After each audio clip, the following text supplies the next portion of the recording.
Dia a todos e todas. Vou tentar de novo. Bom dia a todos e todas. Tudo bem com vocês?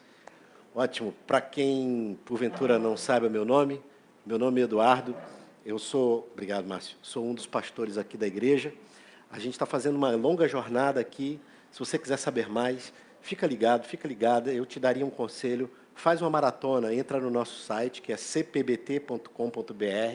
Pega todos os episódios. O que a gente chama de episódios? Estas falas, estas mensagens, como queiram alguns, estas palestras, a gente as chama de episódios e a gente separa isso em temporadas. A gente teve a primeira temporada com 7 episódios, a segunda temporada com 7 episódios.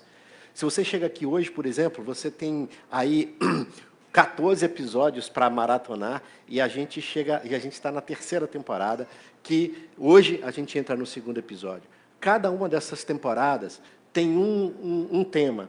E a gente, porque não poderia ser diferente, considerando que nós somos discípulos e discípulas de Jesus, a gente está examinando a vida de Jesus, a sua agenda, a sua maneira de pensar, o que ele nos propôs, o que ele quer para a nossa vida, o que ele quer para o mundo, como é que o mundo deve se constituir, como é que as sociedades devem ser construídas, tudo isso a partir da vida de Jesus. Então, na primeira temporada, a gente deu uma olhada nisso, na segunda temporada, a gente deu uma olhada mais aprofundada, a gente viu qual era a imagem que Deus tinha de Jesus. E na terceira temporada, como vocês viram no pequeno vídeo aí, a gente está examinando o seguinte: Jesus nunca fundou uma religião. Jesus nunca quis uma religião. O que ele fez foi inaugurar uma nova espiritualidade. Quando Jesus nasceu, quando Jesus veio ao mundo, já tinha uma religião estabelecida.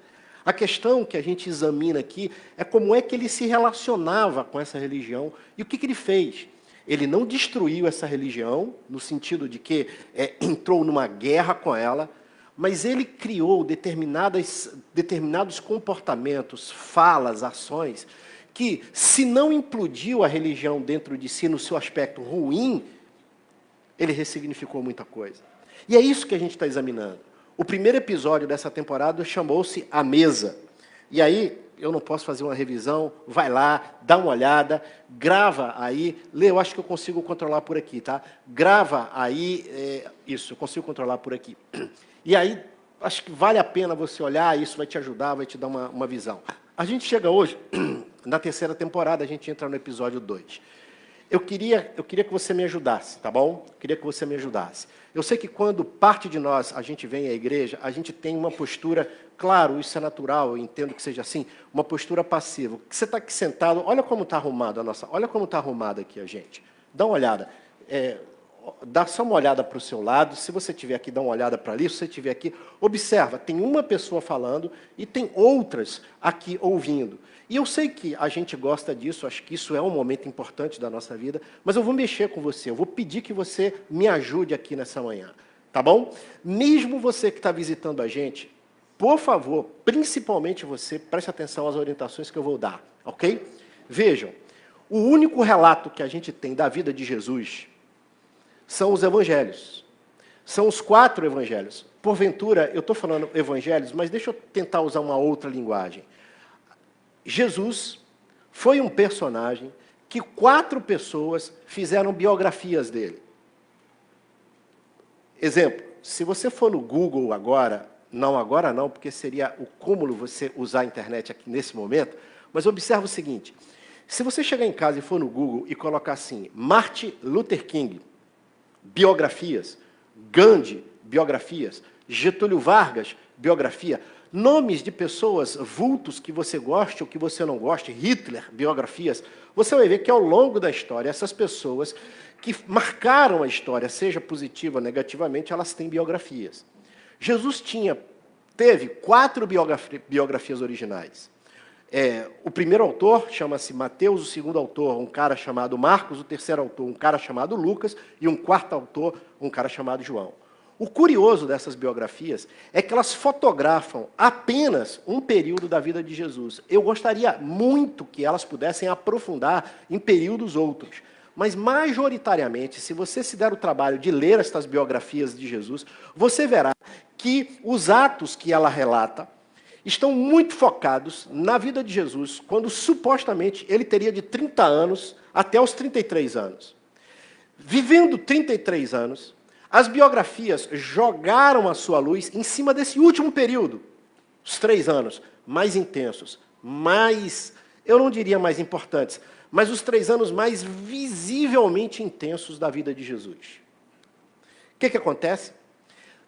Alguns de nós que estamos sentados aqui nessa manhã, conhecemos essa história desde pequeno.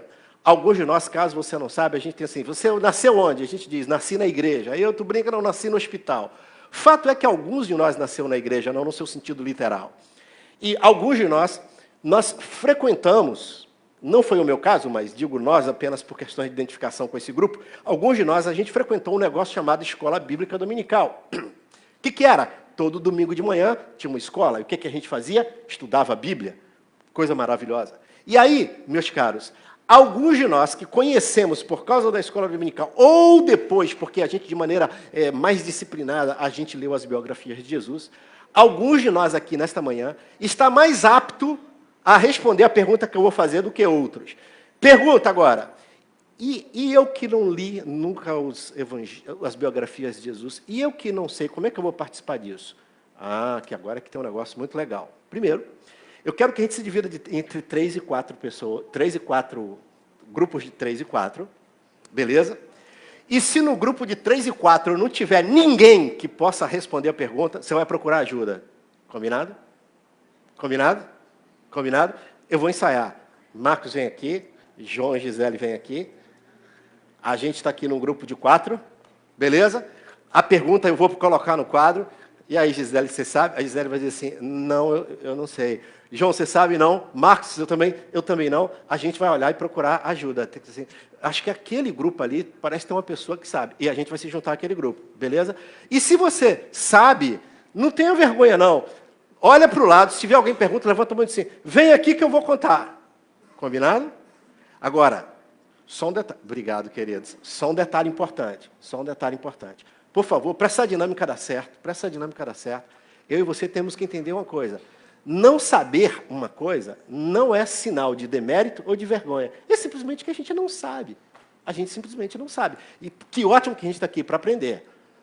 Todo mundo combinado? E aí tem ainda aquele grupo que diz assim, e eu que não quero participar disso, Eduardo, como é que eu fico? Participa, vai ser legal para você, vai por mim. Aí, detalhe, a essa altura, a grande pergunta que eu tenho a fazer é a seguinte, tá bom? Atenção, a galera que conhece bem essa história, fica ligado, vou te dar um tempinho para você lembrar. Deixa eu só voltar aqui um ponto. Você lembra quantas vezes Jesus foi no templo? Lembra, tipo assim, 2, 3. E o que aconteceu às vezes que ele foi no templo? Beleza? Lembra? A gente só tem um retrato aí de 30 anos, mas talvez um eventozinho anterior. Quantas vezes Jesus foi no templo e o que aconteceu lá? Alô, galera, grupos de 3 e de 4, vamos se formar, quero ver, pode ficar em pé, quero ver essa bagunça. Em pé, sentado, quero ver essa bagunça. Eu quero ver essa bagunça.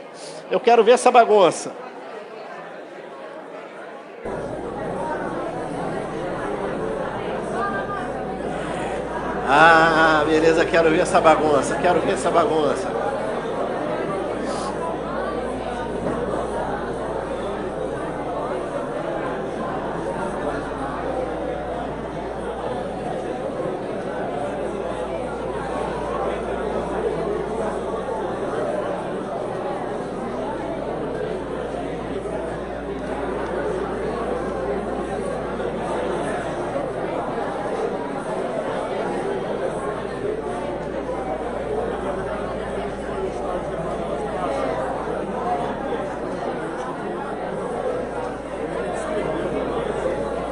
Não estou vendo vocês aqui. Olha lá, tá ali, beleza. Deixa eu ver. E aí? Vocês estão fora. Cadê? Deixa eu ver. Ali, tá aqui, beleza. Tô vendo. Beleza, tranquilo, tô vendo ali. Seu Miguel tá sozinho, claro, camisa do Flamengo, ele não vai poder se inserir mesmo. Tudo certo aí? Que isso, hein? Beleza.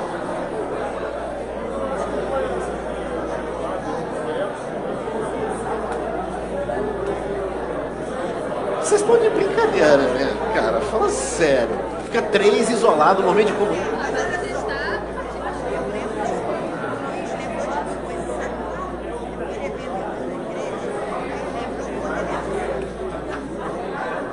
Claro, claro. Show! E aí?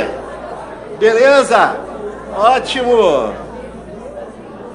Beleza, que bom! Que beleza! Que beleza! Que beleza! Que beleza! Você sabe que Você sabe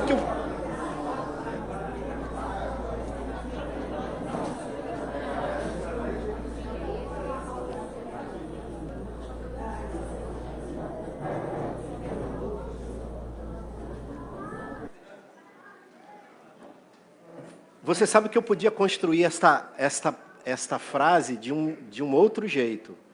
Eu poderia substituir a palavra templo pelo quê? Sinagoga seria uma palavra, mas tem uma palavra muito mais própria hoje, que sinagoga faria um recorte muito específico para um determinado povo. Então, beleza, eu poderia ter construído a frase. Você lembra quantas vezes Jesus foi à igreja e o que aconteceu? Beleza? Ótimo. Vamos lembrar. Joga aí, já que eu não estava no grupo, vamos lembrar. Alguém lembra qual foi alguém aí no grupo lembrou qual foi a primeira vez que ele foi? Qual foi? Quando ele tinha 12 anos de idade. Antes, Jesus foi à igreja quando ele foi apresentado.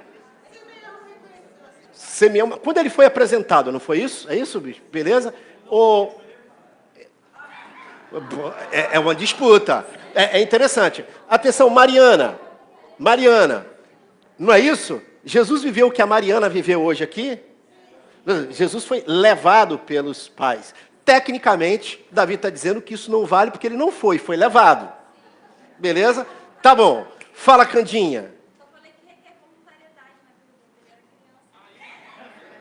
Senhores, vocês ouviram o que a Candinha disse? A Candinha é advogada. Você vê como advogado é problemático na parada. Escuta, ela falou assim, a pergunta requer voluntariedade, certo? Ou seja, tecnicamente, aquela apresentação não vale, certo, Candinha? Beleza, vamos lá. Qual foi a primeira vez que voluntariamente Jesus foi à igreja? Com 12 anos. Beleza? Atenção, atenção, especialmente para quem não lembra do evento. Opa, tecnicamente com 12 anos ele também foi levado. Ele foi levado, mas... Beleza. Tecnicamente ele escolheu ficar. Observe-se o seguinte. Lembra da cena. Por favor, a essa altura, vale a pena dar uma olhada nisso aqui. Dá uma olhada nesse mapa. Dá uma olhada naquela parte verdinha mais clara. Você consegue ler a letra maior ali, que é o nome do estado? Não, a verdinha mais embaixo, perdão. Judéia. A segunda, que é a amarela, que é o estado da Samaria. E você tem uma terceira, que é a Galileia. Juntas estas três partes... é o que a gente chama, o que entrou para a história como o nome de Terra Santa. Olha que coisa interessante.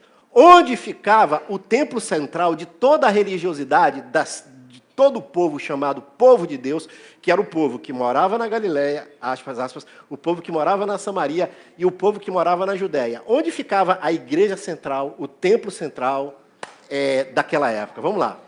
Ficava onde? Na Judéia. Em que cidade? Que entrou para a história chamada como cidade. A gente está numa Terra Santa e a gente está numa cidade santa, que tem um lugar dentro da cidade santa chamado templo ou igreja, que é um espaço santo, hipoteticamente. Agora, vamos lá. Desfeita a discussão técnica, o fato é que, naquela época, porque toda a religião dos dias de Jesus estava centralizada na igreja, no templo, o que acontecia uma vez por ano?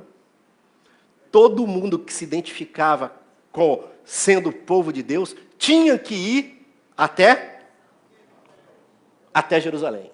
O que acontece? Jesus foi, aos 12 anos de idade, no primeiro momento, para conciliar os dois grupos, levado pela sua família. O que acontece? Vai para as festas, se apresenta, a cidade dobrava de tamanho, a religião daquela época estava ainda focada muito em cima do sacrifício. Se você não sabe o que eu estou falando, vai ter que assistir o episódio número 1. A ideia de que eu conserto as minhas coisas com Deus. Roubei meu irmão, adulterei, vi coisas que eu não devia ver na internet, fui para aqui, fui para ali. Como é que na religião eu consertava a minha relação com Deus? Como é que eu tinha certeza de que Deus não ia ficar com raiva de mim, mandar um raio ou mandar uma maldição para a minha vida? Eu fazia um sacrifício. Quem é que intermediava esse sacrifício? Um sacerdote. Um homem escolhido por Deus, hipoteticamente, que intermediava isso. E ali, nada melhor para os sacerdotes do que essa época, quando todos os judeus iam para Jerusalém.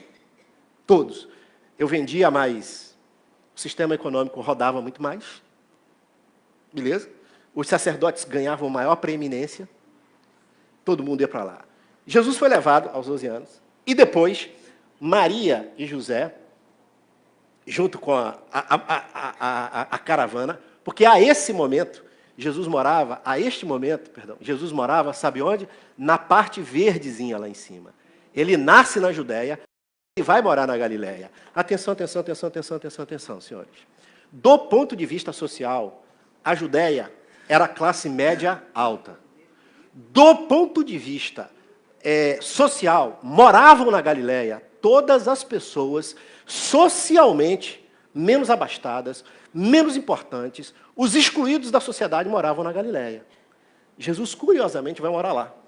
Mora na Galileia, faz a caravana, só tem um detalhe importante. Vamos ao óbvio. Para eu sair da Galileia e chegar na Judéia andando, eu teria que passar por... Vamos juntos? Eu teria que passar por Samaria. Agora grava isso que eu vou te dizer. Os judeus, que era o pessoal da Judéia e da Galileia, tinham ódio histórico dos judeus da Samaria. Era quase que ali todo mundo é flamenguista. Acho que esse exemplo cabe. Ali todo mundo era flamenguista. E você tinha... Não, tira uma brincadeira. Você tem briga de torcidas, não tem? Flá o quê?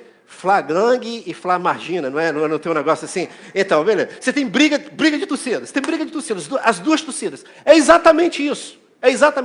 Só tem um detalhe. A galera que morava na Judéia, eles se olhavam no espelho e diziam assim, cara, nós é que, de fato, somos as pessoas mais próximas de Deus e mais santos de Deus.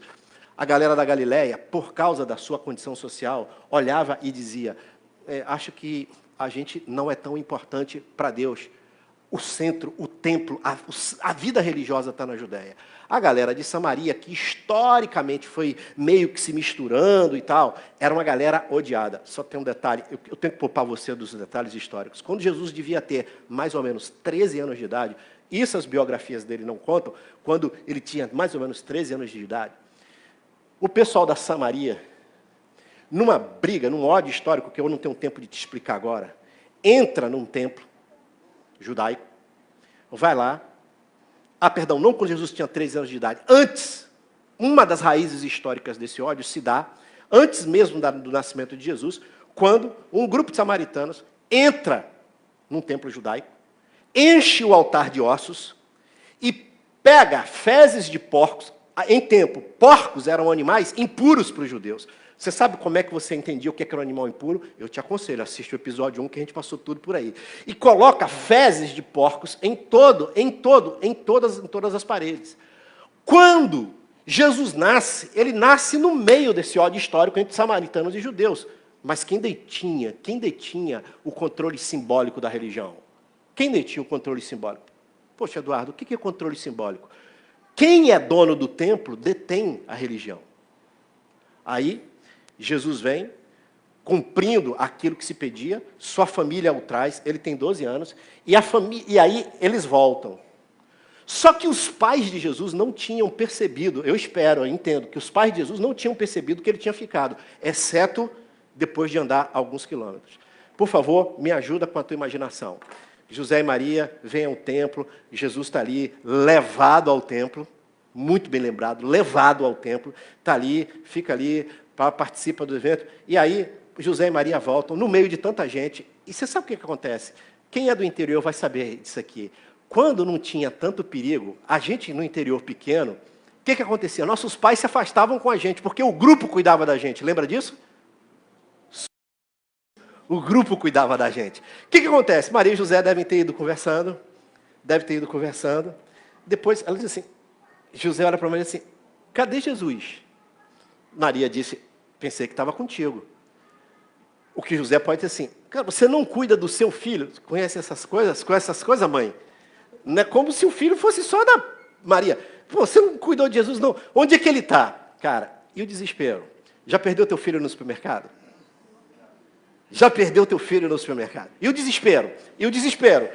Sabe o que acontece quando você perde teu filho no supermercado e 3 sentimentos ou 2 sentimentos se abatem sobre você de maneira muito intensa? Uma culpa imediata, absurda pela desatenção, ou suposta desatenção, um medo que aconteça alguma coisa, e quando você encontra o menino ou a menina brincando no supermercado com alguma coisa, qual é o sentimento que você tem?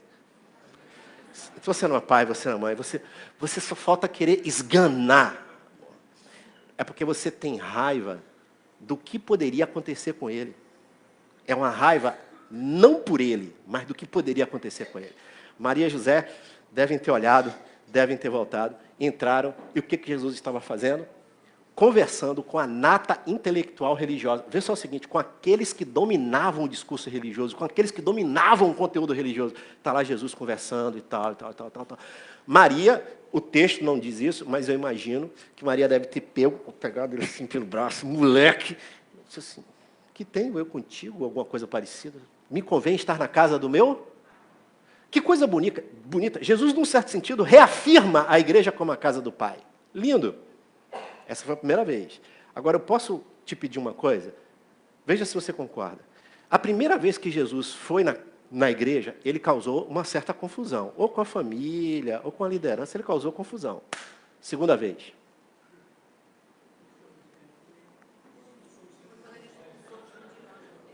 Beleza, ótimo. Quando ele expulsou os mendigos, os mendigos não, os vendilhões do templo. O que acontece? Sistema religioso, lembra, por favor, gente, qual é a grande crítica que a religião institucionalizada sofre? Qual é a grande crítica que a religião institucionalizada sofre? Catolicismo e protestantismo. Porque ela vira uma economia, ela vira um mercado. Você liga a televisão, 3 horas da manhã, de maneira insone, vai alguém dizer assim, sabe o que tudo está acontecendo mal na tua vida? Que você está com encosto. E você sabe qual é a maneira de você se libertar do encosto? Vem aqui na igreja, faz uma corrente de 7 semanas e traz o teu dízimo e a tua oferta. Você olha e diz assim, cara, porra, que loucura, como é que esse troço está acontecendo na minha vida porque é um encosto e tal, e como é que eu me liberto do encosto? Você simplesmente vai lá e dizima. Olha igrejas sérias como a nossa, a gente quase que treme, quase que pede, por favor, para você não interpretar mal, o momento dos nossos dízimos e ofertas. Por quê? Porque a gente tem um medo absurdo de você nos olhar e colocar-nos dentro da vala comum, que é da vala comum de um grupo de igrejas e religiões, de uma maneira geral, que transformaram a fé num sistema econômico. Detalhe, todo sistema econômico tem um grupo de pessoas que se beneficia mais do que outros. No caso da religião, quem? Neste caso, quem? Sacerdotes. Quem tem o domínio da história. Beleza? Jesus chega, um dia ele dá uma olhada lá, e quando ele chega na igreja, que ele vê uma quantidade de gente vendendo, todo mundo fala, como é que a gente acertava nossas contas com Deus? Através do? Beleza, aí você tinha vários animais, vários cereais, a galera montava uma banca, tinha carneiro, tinha pomba, tinha não sei o quê, vem aqui, compra aqui de mim. Você tinha que acertar as contas com Deus, comprava o animal, para tentar acertar suas contas com Deus. Quando Jesus chegou e olhou aquele negócio, agora aqui eu quero que você lembre uma coisa. Qual foi a frase que ele disse?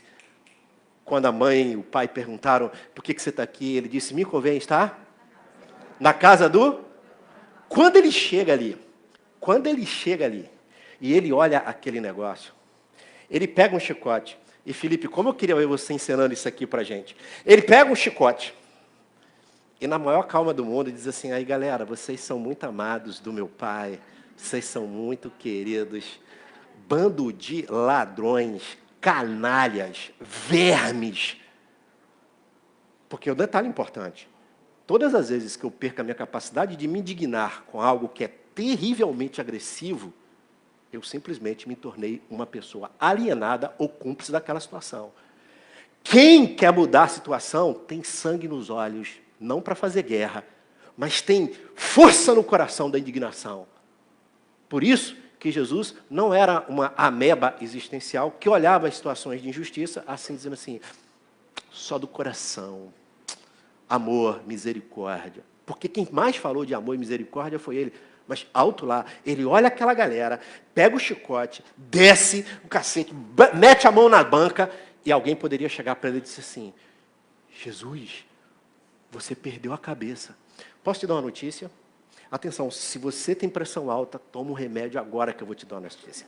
Jesus perdeu a cabeça. Ele ficou com muita raiva, a ponto dele fazer uma coisa que a gente não recomendaria. Imagina a seguinte cena, eu chegar aqui na igreja e pegar um negócio aqui e quebrar essa mesa. Como é que você diria? O que você diria para mim? Eduardo perdeu a cabeça. A gente tem tanto medo de um Jesus humano que Jesus vai lá, desce o cacete na galera, xinga a galera, quebra a mesa do negócio, a gente diz, não, estava tudo sob controle. Ele já sabia que ele ia fazer isso. Bullshit, claro que não. Nas suas veias, mais do que sangue, tinha humanidade na sua mais pura essência. Quebra a mesa, quebra a banca, vai lá. E ele diz uma coisa, ele retorna para aquilo que ele disse aos 12 anos. Vocês transformaram a casa do meu pai num covil. Advogada, formação de quadrilha é quando tem 2 ou 3 pessoas com a mesma intenção de lesar o com a mesma intenção. Ele falou assim, galera, vocês se transformaram num covil de religiosos. Vocês se transformaram e transformaram a casa do meu pai num covil de gananciosos, de pessoas que, enfim, fizeram de Deus uma moeda. Meus caros, detalhe importante. Você nunca se perguntou por que tanta gente crédula, tanta gente acredita nessas coisas? Por que um lugar se transformando numa verdadeira economia, sacerdotes absolutamente incoerentes, e por que tanta gente compra esse negócio? Por que as pessoas não questionam? Por uma razão muito simples. A melhor maneira de controlar a pessoa, ou as pessoas, é através do medo. Quanto mais medo eu impuser na vida das pessoas, medo do inferno, medo de que alguma coisa vai acontecer com você, medo de que se você não der o dízimo ou fizer alguma coisa, naquele exato momento, algo vai se dar. Permissão para contar uma história gráfica. Permissão concedida, eu sei. Eu conversei com um grupo de pessoas que um dia olhou, viu que aquele lugar que estava tinha se tornado um lugar absolutamente incoerente, louco. E essas pessoas, por muito sérias que eram, sentaram com o sacerdote, conversaram com ele e disseram, olha, nós entendemos o que você pensa e está tentando fazer, entendemos como a igreja se articula, a gente acha que isso é muito incoerente e a gente quer sair, mas a gente queria respeitosamente te avisar.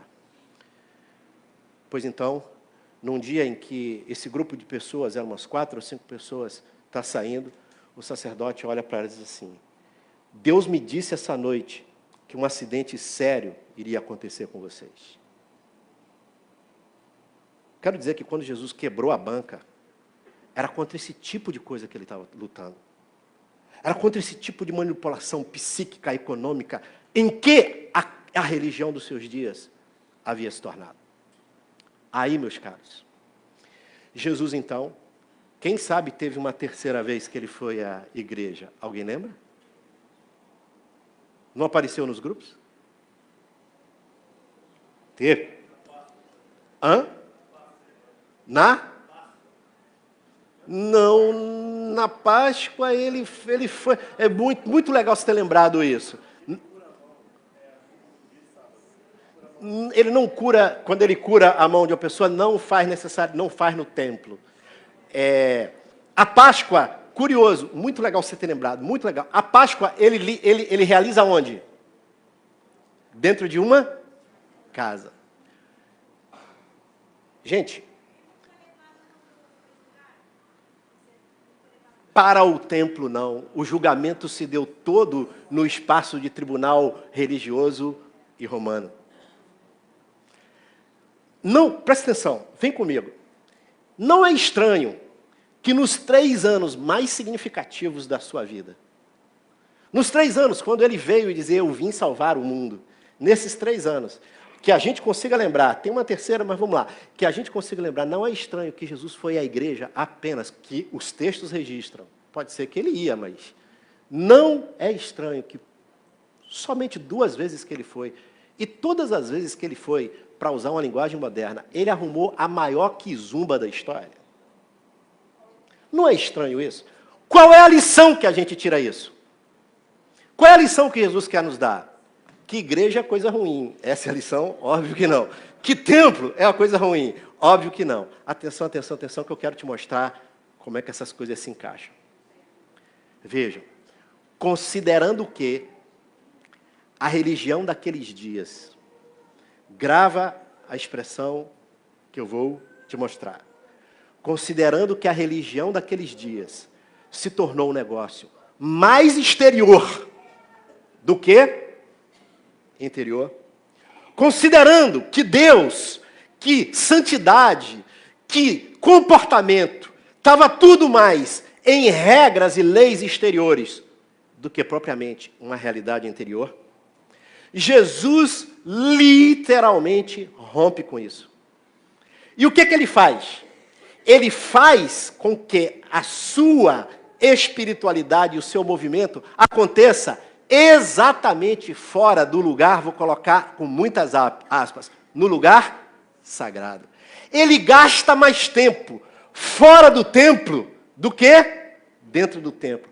Com isso, ele queria mostrar que o Deus que ele viria anunciar e o Deus que ele era, não estava circunscrito a um lugar sagrado. Estava circunscrito em vários lugares dentro da cidade, lugares onde a gente jamais pudesse imaginar. Por isso, se eu tivesse tempo e a dinâmica permitisse, eu pararia agora e faria a seguinte pergunta para mim e para você. Se Jesus vivesse hoje, quais seriam os lugares desta cidade onde nós o encontraríamos? Além da igreja. Que lugares? Eu quero te mostrar que Jesus transitou por lugares, por geografias absolutamente inesperadas. E agora, Davi, como era aquele negócio, quando a gente levanta a mão, você não falou o negócio de levantar a mão, era que a gente abençoava as pessoas. Levanta a mão para aqui, para mim, beleza, Davi está me abençoando. A bênção que eu queria é a capacidade de explicar uma coisa aqui agora. Eu vou começar com uma frase enigmática e vou tentar explicar. A toda ética corresponde uma estética. Eu sei que eu estou sendo enigmático, mas o que eu quero te dizer é o seguinte. Todas as vezes que você muda o comportamento, você muda a maneira como você parece. Por exemplo, se você visitar os prédios históricos do Rio de Janeiro, aqueles prédios terão uma estética, eles terão uma arquitetura. Por que tem aquela estética, aquela arquitetura? Porque aquilo reflete um comportamento, a maneira como a sociedade era construída. Quer mudar uma religião? Quer ressignificar alguma coisa? Ressignifica seus símbolos. Porque símbolos são coisas poderosas. Qual era o símbolo de Deus naquele tempo? A essa altura, vamos lembrar. Qual é o símbolo? Onde estava Deus? No templo. Jesus queria mostrar que Deus não estava circunscrito no templo. O que ele fez? Não foi ao templo durante um período. E toda vez que foi, questionava aquela religião que o templo havia se tornado. Onde foi que ele andou? Que lugares ele habitou? Primeiro desses lugares foi um poço. Sabe que essa temporada tem 7 episódios. O do episódio passado foi a mesa. Hoje eu vou mostrar para vocês o poço, o que aconteceu no poço. Nos próximos episódios a gente vai pisar onde ele pisou. Sempre à margem do templo. Sempre. E aí, no poço.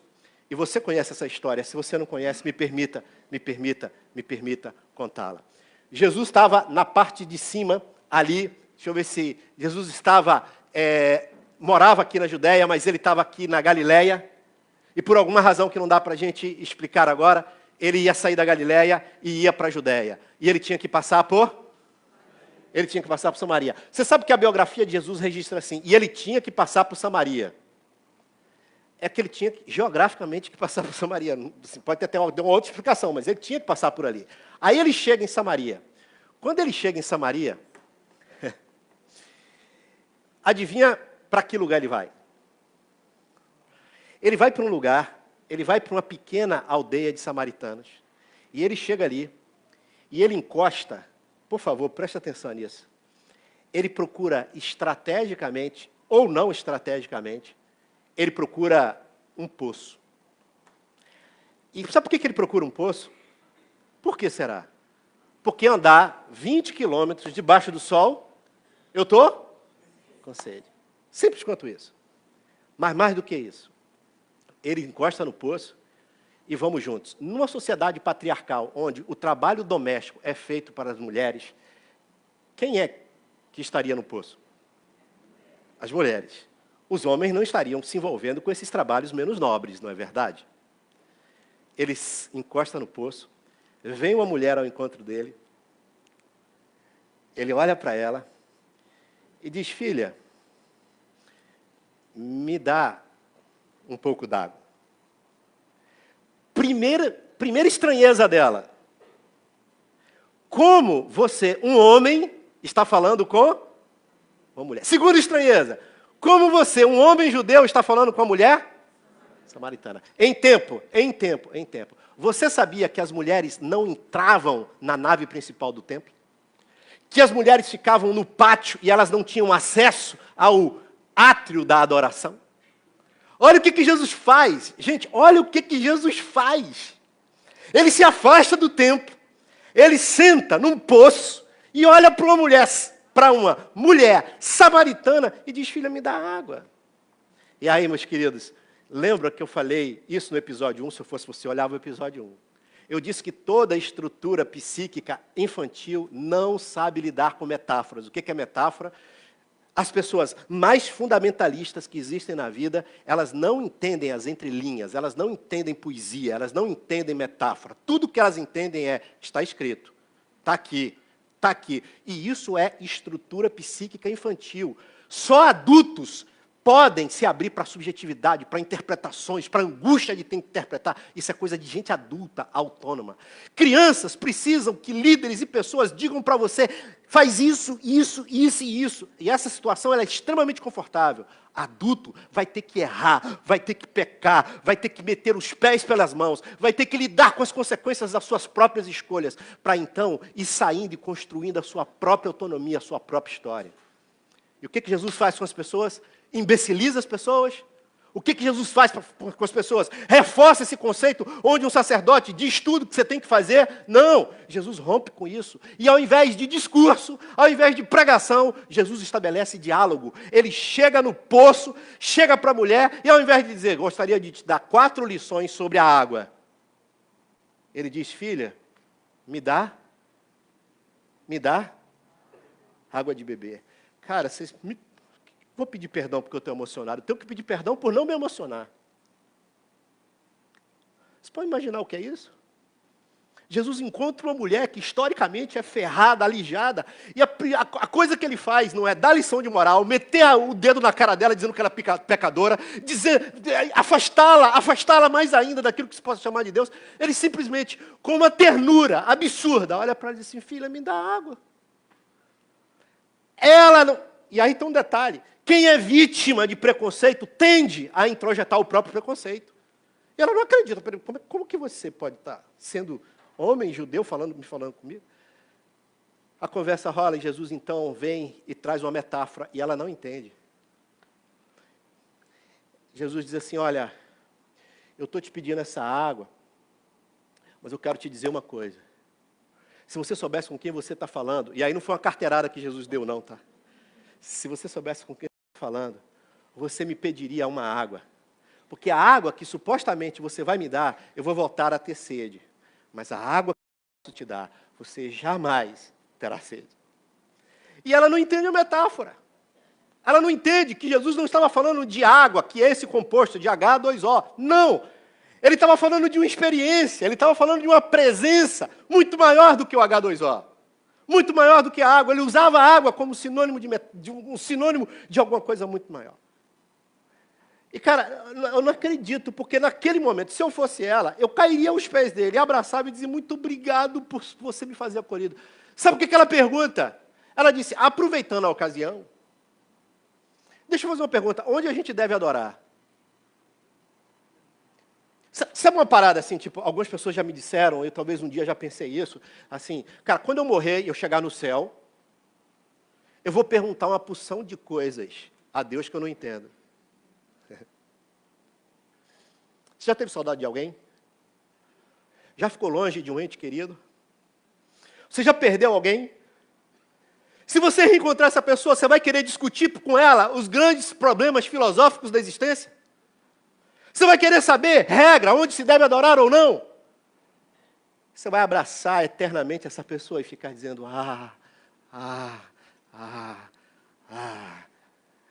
Jesus acolhendo a mulher, e a mulher vem e diz assim, onde é que se deve adorar?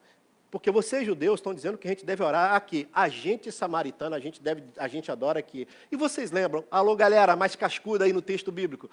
O que Jesus disse para ela? Falou, minha filha, eu vim inaugurar um templo onde a adoração, onde cultuar a Deus, onde a resolver as suas contas com Deus, onde ter uma relação de amizade com Deus, não depende nem do templo e nem do monte. Deus é espírito e a gente o adora em espírito e em verdade. O poço não destrói o templo. O poço apenas diz ao templo que todas as vezes que sistemas religiosos deixam de abrir espaço para o poço, Jesus nasce de novo e diz, está errado. Agora, quero te mostrar, e aqui eu termino com uma coisa. Olha que foto linda. O poço é o lugar do acolhimento, o poço é o lugar da inclusão, o poço é o lugar onde Jesus diz que Deus está em todo lugar, o poço é o meu dia a dia. O templo é o domingo, o poço é segunda, terça, quarta, quinta, sexta, sábado. O templo é o lugar onde muitas vezes eu me sinto seguro, o poço é o lugar onde eu tenho que lidar com tudo aquilo que é meu, que as pessoas sabem, e aquilo que é meu e que ninguém sabe. O poço é o lugar onde Jesus aparece. Atenção, atenção, eu creio do fundo do meu coração de que Deus, para nos salvar, Ele entrou na história e se fez homem. E você sabe onde o Deus chamado Jesus Cristo apareceu? Ele não só apareceu no templo, Ele apareceu no poço para dizer àquela mulher e a todos nós que Ele é o Cristo do templo, mas mais do que do templo, Ele é o Cristo do poço. O que significa poço? E aqui eu termino. Uma pergunta óbvia. E eu queria confessar uma coisa para vocês.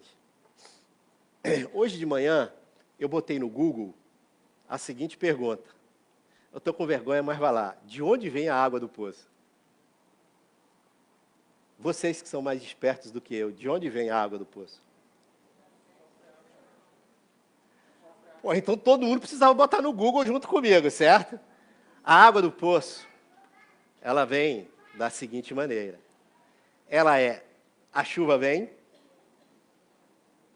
fertiliza o solo, a chuva ao longo de anos e anos e anos caindo de cima, cria sob a superfície ou sob a terra, os chamados aquíferos ou lençóis d'água, e a gente cava a água do poço. Ninguém pode dizer que a água do poço vem só lá de baixo. Mas também ninguém pode dizer que a água do poço vem só lá de cima. A água do poço vem de cima, armazena-se dentro e jorra para fora, meus caros. Sabe o que Jesus quis dizer? Que Ele veio inaugurar uma espiritualidade onde Deus se derramaria sobre nós e o ponto de partida de toda a nossa vida seria o interior. Tudo começaria no interior. Nenhuma religião, nenhum sistema religioso que nos leve a esquecer do nosso interior e focar no exterior, nenhum sistema religioso poderia chamar de cristológico. Porque Jesus diz: derramarei sobre a minha presença, sobre a vida de vocês, em vocês, dentro de vocês. E aqui agora a metáfora me trai, porque o Deus que se derrama de cima se torna o Deus que está dentro, aqui dentro.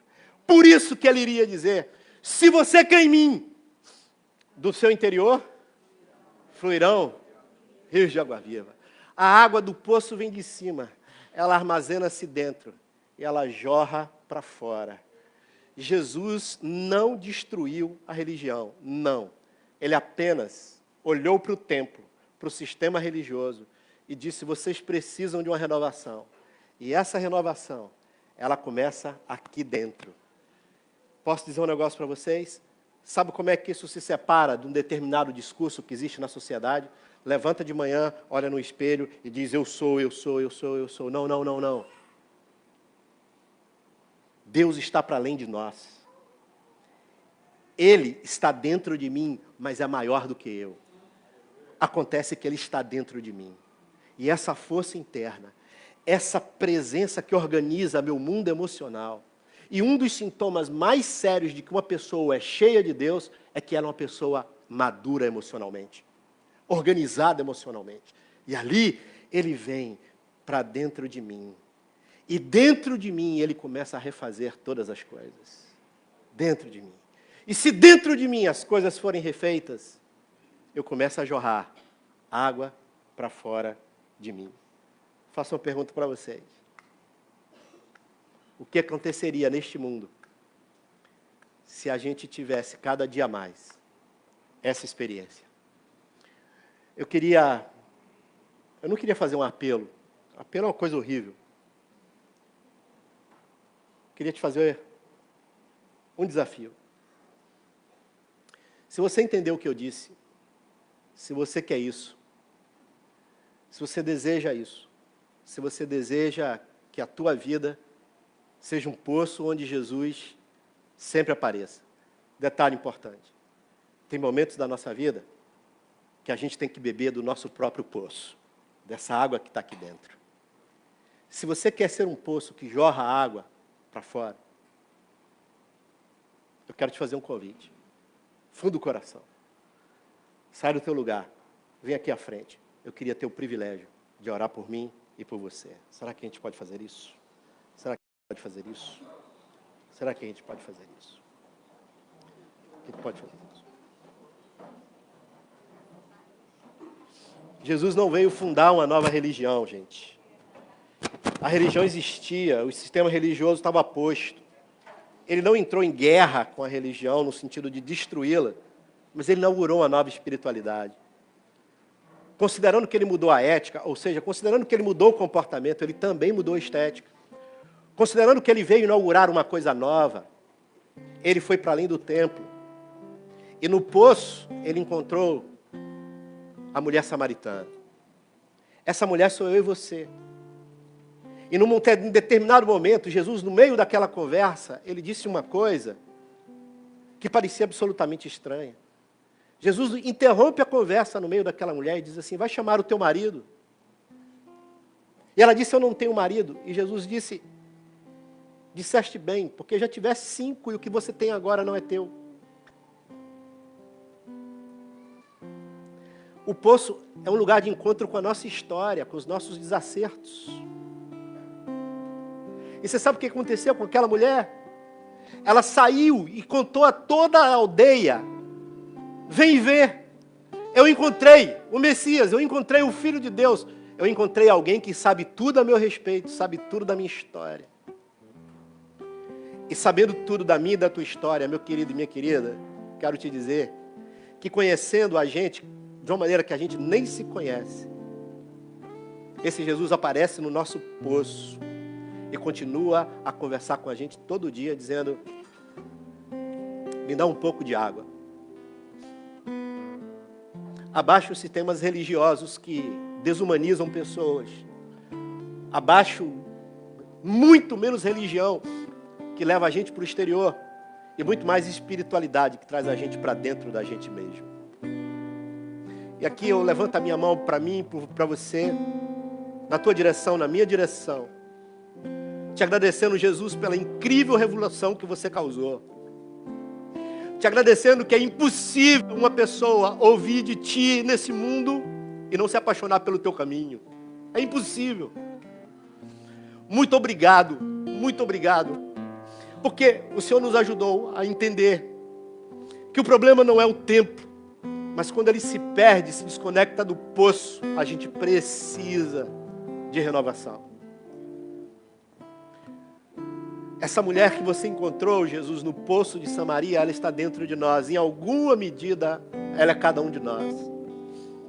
Agora, eu quero te dizer, nos momentos mais sombrios, nos momentos mais claros, nos melhores e nos piores momentos, desde o nosso nascimento até aqui, as coisas das quais nós nos orgulhamos e as coisas das quais a gente queria apagar da nossa história, seja o que for, seja quem formos, a gente está aqui para te dizer uma coisa: nós estamos aqui nesse poço nessa manhã, certos de que nada nem ninguém pode nos afastar da tua doce e terna voz que olha para a gente e diz: me dá água do teu poço. Jesus, que do nosso interior possa fluir rios de água viva. Que a tua presença não seja somente uma acima de nós, seja um dentro de nós e um jorrar para fora. A você que passa por um momento na tua vida onde interiormente você precisa mais do que nunca dessa água viva, no nome dele eu quero ministrar isso para o teu coração aqui e agora. Mais do que nunca, que a vida do interior e do coração venha sobre você, meu irmão, minha irmã, e nos ajude a construir cada vez mais a espiritualidade daquele que está no templo, mas não está circunscrito ao templo. Ele aparece no poço da nossa vida. Que seja assim. Então, Jesus, sabe em nome de quem fazemos essa oração? Nós fazemos essa oração no teu nome. No teu nome. Porque que outro nome a gente poderia invocar, senão o teu nome? O teu nome. O teu nome. Seja assim. Um abraço da pessoa que está do teu lado. Nos encontramos domingo que vem, episódio 3, terceira temporada.